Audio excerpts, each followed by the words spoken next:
Hey guys, welcome back to the channel. And this video we are concluding our Swedish tank destroyer grind in the second part, where we're going to be looking at the tier 8, tier 9 and tier 10. We're going to start with the tier 8, which is the WOT 03. So yeah, this is, like I say, in part 1, the tier 6 and 7 completely different to the tier 8, tier 9 and tier 10. And just before I do sort of go on to the UDES and its how it plays and its style and all that sort of thing, the equipment I run is Camo Net, Optics and Gun Rammer, which is the perks in the equipment is going to be completely the same as the 6 and 7, all the way through to obviously the 9 and the 10. It's going to be the same skill set.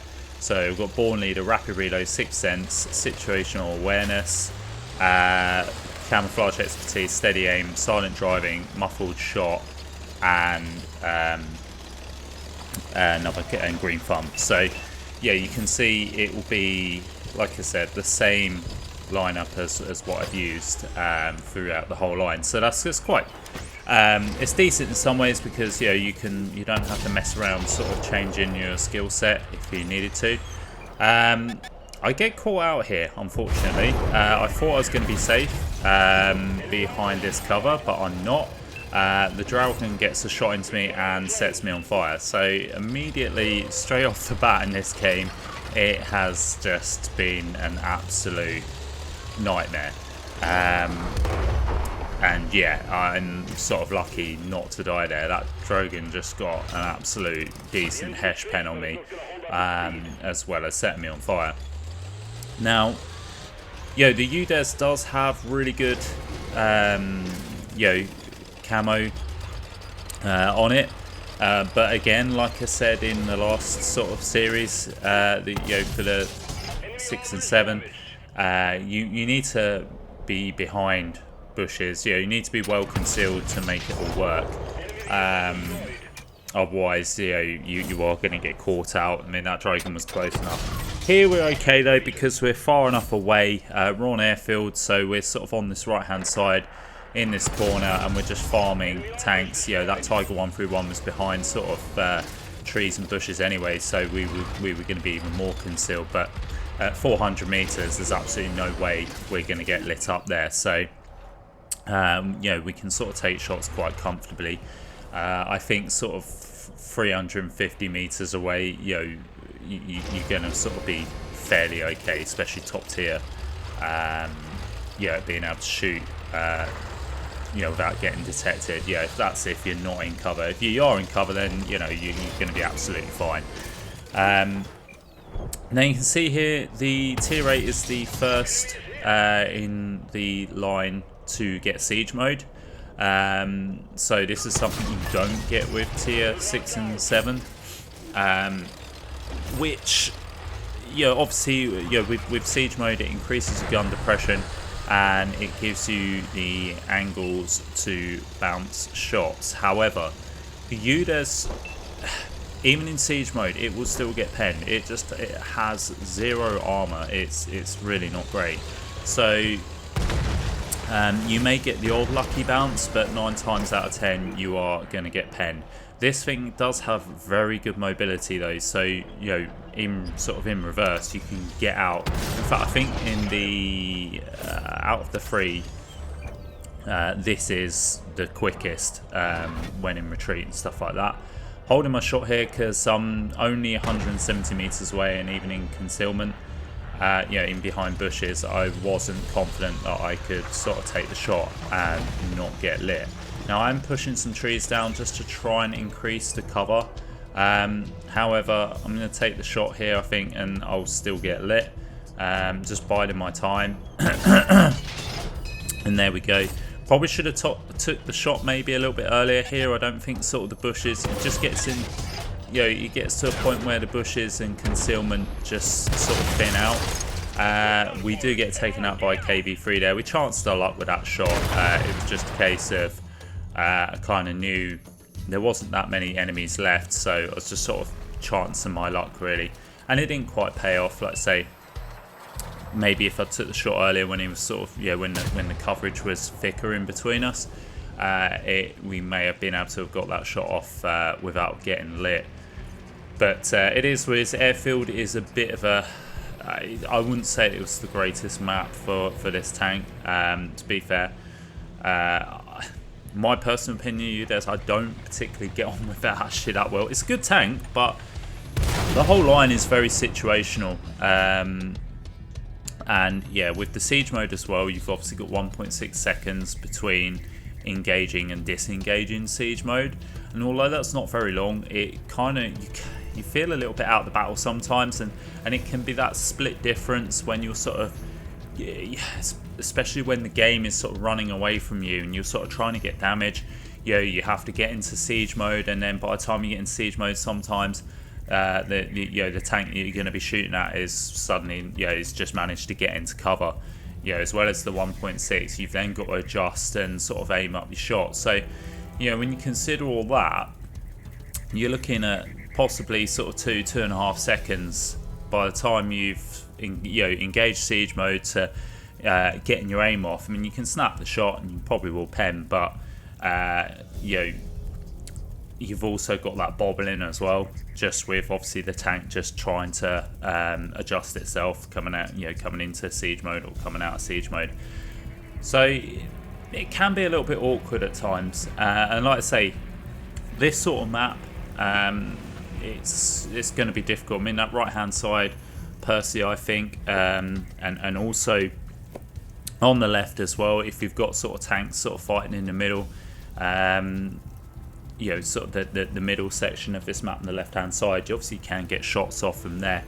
Again, you really have to sort of be mindful of your surroundings and keep an eye on the mini-map to pick your spot carefully, where you can sort of sit and farm without getting detected, which is easier said than done. So like I say, I think if you're on sort of Proc and Westfield, those sort of maps, they're probably going to be the best maps for this tank to be able to get in a position where you can farm quite easily without getting detected. You can use bushes and coverage, but you have the opportunity to be able to sort of farm tanks left, right and centre.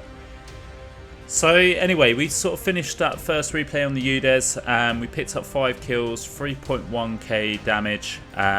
We only got second place. We did get the first class. It wasn't the greatest of replays, to be fair, to highlight the UDES, but like I said, I've just not had the maps to actually sort of make it work to my advantage and actually sort of get in a position where I can just let the gun rip, basically. Like I say, the gun is absolutely fantastic on the the whole line. Personally, I think the gun is absolutely insane. The DPM is really good, the reload time is great, the damage you put out is decent, so it really works well. So we're on to the second replay, and we're looking at the Stritzfarm 103, the tier 9. And again, quite a similar look to the UDES, similar style. You've got siege mode. The mobility isn't as good, but again, it's not too bad. You can sort of get out and you can sort of move around the map quite quickly. And we're here on Lakefield, and we've come to the right hand side, come to the usual tank destroyer spot, which is up here. Our light tank has gone to the middle, he's making the right play, however he's been spotted by something else, probably their light tank. He's not lighting anything up. I'm sort of making quite an aggressive play here. I've decided to sort of push up, and I think at this point I'm probably sort of looking at sort of being the light tank in a sense, to try and see if I can spot the cross, because in Lakefield, that B line, that AB line is where they're going to be crossing right at the start of the game. We've also managed to get shots on what I believe is that Jagdtiger early doors. We're not going to get spotted from here. We're sort of behind a bit of cover. We do get a shot into that Conway there that was trying his luck in the middle. With the Conway, I wouldn't recommend going up the middle just because the profile of the tank is huge. You're going to get farmed there. So yeah, we just sort of we made an early play just to sort of try and pick up some early damage. And like I say, I was conscious that there were going to be tanks crossing that are going to be crossing unscathed. Also got to notice that the one line heavy tanks are there. However, there are quite a few tanks there, and I feel like our friendlies on the one line are going to get pushed. We've also not really committed to the town, which makes me think that the town is going to get overrun. So I think I'm just sort of pulling at this point, just sort of pulling back to try and see, sort of get in a better position. Because if the town gets overrun, then I'm going to get caught out. I'm trying to see if I can possibly get shots onto this Wizzy, the enemy light tank. Again, I'd like to take the light tank out so we, well, they lose their vision basically, and he's not going to sort of be a pain in the backside come the end game. Trying to eye up a shot on this T57 here. We took the shot, but unfortunately he was sort of like in and out of cover. He's probably in one of those little archways on a corner of a building, which is why we can sort of why we can target but then not target, if that makes sense. We tried snapping a shot into that medium, but he just got into cover, and we're just sitting here behind this bush. I think we're just coming a bit further back because we're conscious that we sort of weren't behind the bush far enough. I'm also wary that obviously that Jagdtiger's coming up in the middle. And yeah, he's gonna sort of come and sort of light me up, so I'm just sort of trying to increase my concealment by moving around and getting into bushes, but still being able to get shots on the middle line and also in the town. Trying to see if I could aim a shot on that FE215, but unfortunately I just missed. But he does turn his turret and we do get a shot into his turret. Now I'm trying to see if we could potentially get a shot into that Jagdtiger. However, he's offering a very, very slim part of his turret, which we're not going to pen. But I have loaded the HE. I've gone to HE because there's 94 hit points left. Unfortunately, we didn't quite aim that shot properly. We should have been a bit more patient. We're getting a reload in though, and we're just going to take our time here. Unfortunately, we only just hit off his tank, and we just take like minimal damage off of that guy, but we don't actually kill him, which is the problem. I've run out of HE now, so I can't really go back with that option of trying to whittle him down with HE. Like I say, that's always something I'll try and do whenever I see a tank below 100 hit points. I'll go for HE straight away, because you can just, HE splash, even if it's a well-armoured tank. You can usually take them out, but unfortunately we just didn't have enough HE shells to do that. Now I've noticed the one line is starting to fall, so I'm going to get in a position where I can get shots on tanks that are going to start cresting the ridge. This is a bit of the awkward part of these strips, but of the strips, is when you're up on a hill you start sort of wobbling a little bit. It's almost like a seesaw, and that can really be annoying because you're trying to get a shot and you just your reticle's all over the place. It's almost like being, I mean, it's the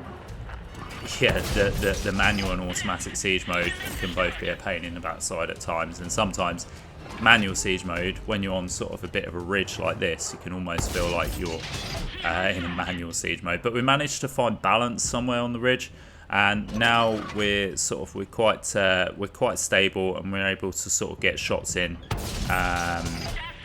into these tanks.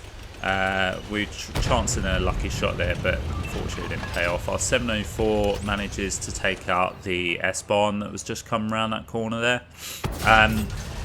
The numbers weren't really in our favour. We were 3 tanks down. However, we've just pulled that back by getting a kill on that Highlander. The Super Conqueror then takes out the other Highlander. And now it's 4-all. But our base is being capped.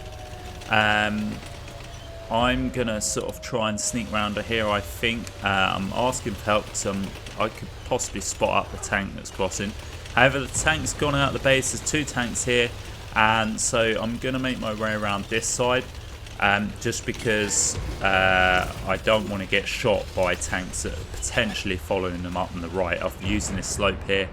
T-57 Heavy is looking at me. Luckily I managed to get a real high roll shot there and take out that guy on, yeah, wibbling up and down, but the S-Conqueror comes around and gets a shot into the side of the Jagdtiger there, taking him out. We haven't done any damage really at all. 2.5k damage, which is really average in a Stritz farm, but we picked up 6 kills. We've made our presence count where possible, and we sort of took out tanks, you know, that sort of potentially could come around and cause quite a bit of damage. So yeah, we're just doing our part by picking up kills as and where we can. Again, Lakeville, not too bad a map, but again, it's one of those maps that you're not. There's only certain parts of the map or times of the map where you're going to be able to farm, i.e. sort of the cross right at the start, and then sort of if you this position, if you've got lots of tanks coming through the town, but again you've got someone sort of ahead of you lighting up. I mean, this is the thing, it's having a team that can help spot. We get a kill on the E75 there. Like I say, a lot of these tanks that we've been shooting at have been pretty much one-shots or real low health, so that's why I picked up quite a majority of the kills. We're going to go in on this Stritz here. We're just going to sort of basically get his attention while we wait for our friendly team to come help. At this point, I'm just trying to sort of see if I can pick up damage here. And we do manage to get a shot into the side of him before our 704 takes him out. So yeah, we picked up the victory there. We come away with 3.1k exactly in damage with 7 kills, come top of the board, 630 assists. Like I say, not an amazing game in terms of damage, but just racking up those kills gets us the ace tanker and picks up the destroyer medal. So yeah, not bad considering we were sort of bottom tier. We basically we put in a shift there just to make sure that we got the win. So now we're with the Stritzvon 103B, the tier 10, the final tank in the line, and again, very similar style to the Stritzvon 103, except you've got the heat shield at the front. You see that grill? It's like you know, in real life that's sort of like your anti-RPG defense. Basically, you're sort of like your anti-RPG armor. I think so. Correct me if I'm wrong. But yeah, there's that, and then sort of you got like sort of the 2 counterweights at the back. You know, a bit of storage there. But yeah, it looks very. It's near enough the same as the Stritzvon, just a few little subtle aesthetic differences on the tank. But yeah, that shield at the front is very good. You know, you will be able to absorb heat shells with that shield if if people's just sort of like RBRT. The thing with the Stritz line is to aim for the cupola. Obviously, the 103B, you will be able to deflect, sort of 120 mil or sort of lower when you're in siege mode. Because siege mode, the angles just mean anything 120 mil and under is just going to bounce. High alpha tanks obviously will just overmatch and they will go through. So obviously you do have to bear in mind with the high alpha TDs and stuff like that, they will automatically pen you because they'll just overmatch your armor. Again, the armor doesn't look much on paper, but when you're in siege mode, it's the angles that make this tank quite formidable. And obviously your accuracy increases and stuff like that. So and again, the gun is absolutely phenomenal. 5.2 second reload time, and you've got so much penetration. The shell velocity as well is absolutely ridiculous. Stritz line has got some of the highest shell velocity in the game. So you can you basically you don't have to lead shots really at all. Obviously it's just letting the gun aim when it's swinging around, so obviously non-turretless TD. So obviously that's the only time where really you have to let the gun aim, because you have to let it swing around and adjust properly. Now we get some shots into that Avri. We're very lucky there that the Avri fires blind and just hits our track. If he had penned us, well, if it hit the tank itself, that could have been quite devastating. And yeah, that would have been sort of quite, you know, good night for us basically, or at least the majority of our health would have been taken out there. Now we see this Type 5 lingering in the field, so we get some shots into that guy. I didn't think I was going to get lit. However, you know, I think the Type 5, I'm obviously not in enough cover. I probably should have just pulled out here. I'm sort of chancing my luck here by sort of just sitting exposed, and at this point I'm just sort of going to back off here. I've got Kingpin with me as well. He's in the grill. And we've both come to this point to basically farm any tanks that sort of come down this side. This is, you know, usually the play I make with TDs. Obviously you can sort of sit up on the, you know, where that TD is sitting in C6. However, there I find you're a little bit more overexposed. And usually a light tank is going to sort of play out in the centre field. Which usually gets you lit, and then you get farmed by tanks that are sort of sitting on the ridges in E and F4 in that area up on that ridge. So, we've sort of retreated to this area now anyway, where, like I said, you can play as well. Kingpin has stayed over on the right hand side where we were. I've come here and I'm sort of thinking we could possibly put tanks on the right hand side into a crossfire. We've got the light tank over here with us as well, who we hope is potentially going to spot up some more targets for us. So yeah, we're just sort of waiting to see what gets lit up, where we can get shots into. Numbers are quite even, it's 9-all still, and they do have a few more heavies and mediums than us. There are quite a few TDs per team, just obviously because of the contract that's out at the moment. Hence the reason I've been playing TDs quite a lot, is just, you know, I want to sort of get that tier 8 checker back in TD, along with the majority of the other player base. But we're farming a few tanks now that the light tank has managed to spot. Again, we're just sort of being cautious here. We've only got 459 hit points, so that's not much to play with. Like I say, we got a bit over eager with sort of that position initially, and we probably should have just moved out straight away rather than trying to be greedy and get more damage, because let's say the Strix is a patience tank. You know, you do need patience to play it. You do need to be patient in regards of picking up damage, and you know, if the game goes a bit stale, you've just got to sort of be a bit smart as to choosing the position to rotate to. We do get a shot into that tier 10, I don't know if it's medium or heavy tank. We get a nice blind fire there and picking up the kill. Now we're going to get shots onto this Avery. We really want to get rid of this Avery, because this is a tank that will absolutely, well, will just be a one shot to the Avery. We do manage to take him out. Between me and Kingpin, we managed to get rid of that Avery quite nicely, so that's some good teamwork there.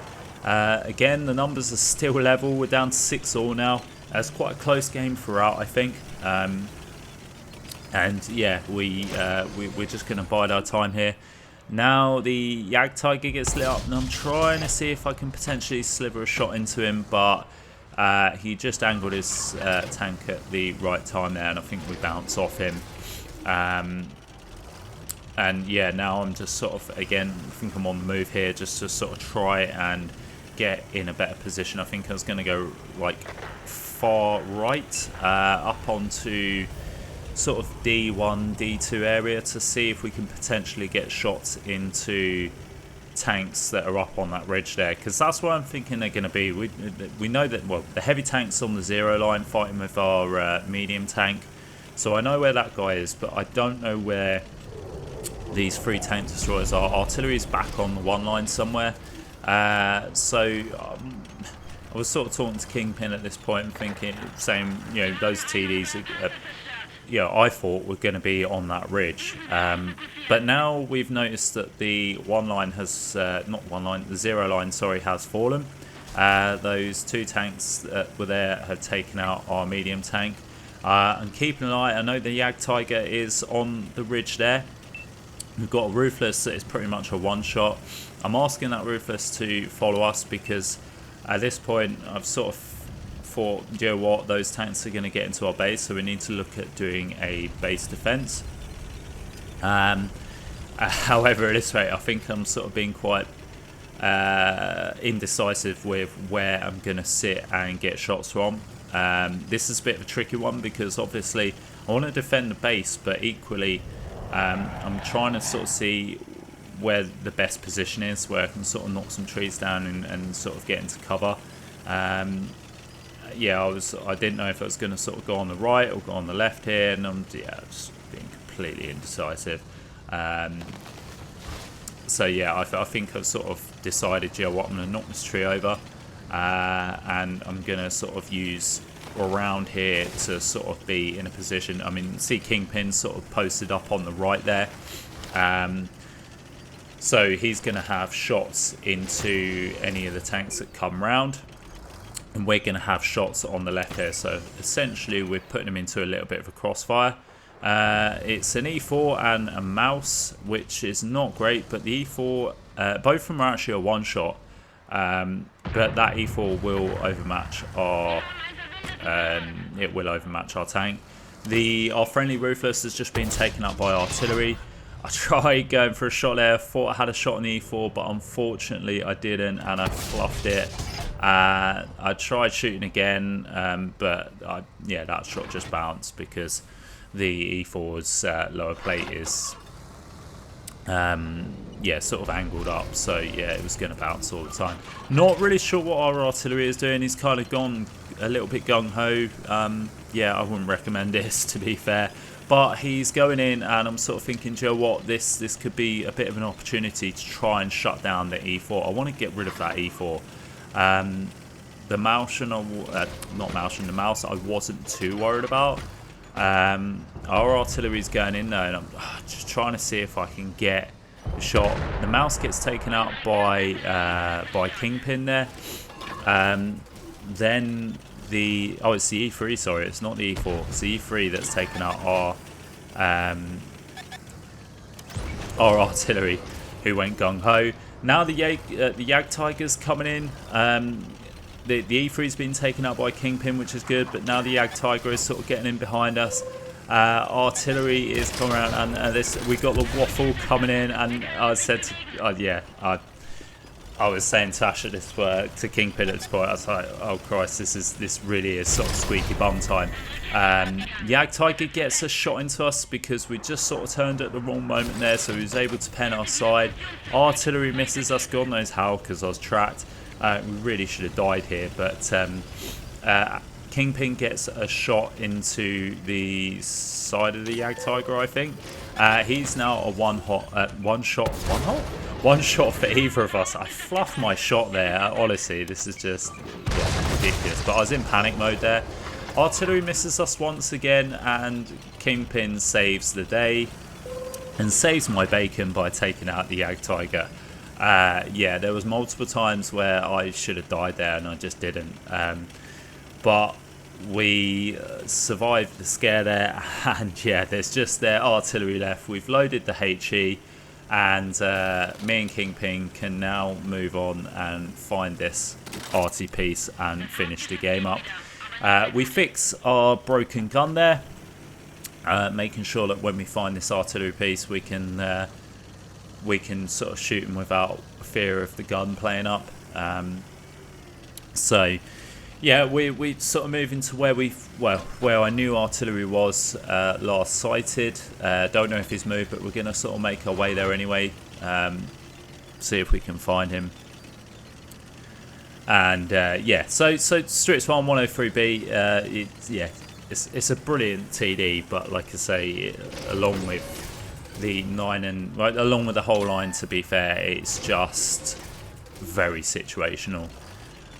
We find artillery there. Kingpin manages to get a shot in, putting him into half health. I'm just going to go in here and basically be a little bit of a distraction. I think at this point we're just going to try and pincer him.